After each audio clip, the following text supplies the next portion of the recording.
Hello అందరికీ ఇవాల్టి video వచ్చేసేసి ఎగ్ పఫ్ ఇంట్లోనే ఈజీగా చేసేసుకోవచ్చు. అసలు ఓవెన్‌తోనే అవసరం ఉండదనమాట. డెఫినెట్‌గా ఒకసారి ఇలా ట్రై చేసి చూడండి.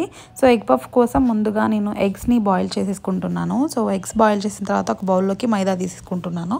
సో ఈ ప్రాసెస్ మొత్తం పూర్తిగా మైదాతోటే చేయాలన్నమాట.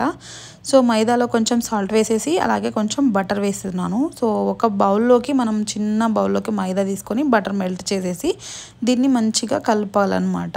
సో బాగా కలిపేసేసి ఒక క్రీమీ టెక్స్చర్ లాగా చేసేసుకొని పక్కన పెట్టేసుకోవాలి. ఇది ఎందుకన్నది నేను లాస్ట్లో చూపిస్తాను. సో మనం నార్మల్ ఈ మైదాలో కొంచెం వాటర్ వేసేసి బాగా కలిపేయాలి. అంటే చపాతీ పిండి మనం ఎలా కలుపుతామో అలా కలిపేసి పక్కన పెట్టేసుకోవాలి. స్టవ్ మీద కడాయి పెట్టేసి ఆయిల్ వేసేసి ఆనియన్స్, పచ్చిమిర్చి, పసుపు, కరివేపాకు, అల్లం వెల్లుల్లి పేస్ట్ వేసి బాగా మగ్గనివ్వాలి. ఆనియన్స్ లైట్గా మగ్గిన తర్వాత ఇందులో కొంచెం ఉప్పు వేసేసి ఇంకొంచెం మగ్గిన తర్వాత కారం, ధనియా పౌడర్, గరం మసాలా వేసేసి బాగా కలిపేసేసుకోవాలి. లాస్ట్లో కొంచెం కొత్తిమీర వేసేసి స్టవ్ ఆఫ్ చేసేయాలి. దీన్ని పక్కన పెట్టేసుకోవాలి. ఈ స్టఫింగ్ కోసం వాడతామన్నమాట.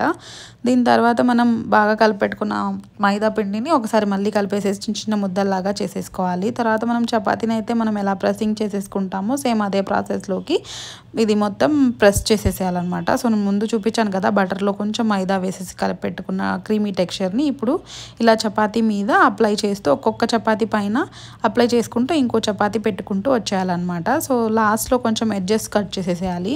ఎడ్జెస్ కట్ చేసేసి మనకి పఫ్ షేప్ అంటే ఎన్ని పఫ్లు కావాలో అన్నీ కట్ చేసేసుకోవాలన్నమాట. సో నేనైతే ఇక్కడ 4 పార్ట్స్ అయితే కట్ చేసేస్తున్నాను. సో 4 పార్ట్ కట్ చేసేసి ఒకటొకటి తీసేసుకొని కింద కొంచెం పొడిపిండి చల్లేసుకొని ఒక్కొక్క దాన్ని నీట్గా లైట్గా ప్రెస్ చేసేసుకొని స్టఫింగ్ పెట్టేసి బాయిల్డ్ ఎగ్ని సగంలో కట్ చేసి పెట్టేసేసి నీట్గా ఫోల్డ్ చేసేసుకోవాలి. కొంచెం ఎగ్ పఫ్ షేప్లో లేయర్గా మడత పెట్టుకోవాలి. అక్కడక్కడ వాటర్ అప్లై చేసుకుంటూ నీట్గా ఇలా బయటికి రాకుండా మొత్తం అంటించి డీప్ ఫ్రై చేసేసుకోవడం. ఇంతేనండి, ఎగ్ పఫ్ చాలా ఈజీగా రెడీ అయిపోతుంది. వీడియో నచ్చితే ఒక చిన్న లైక్ చేసి ఛానల్ని సబ్స్క్రైబ్ చేసుకోండి.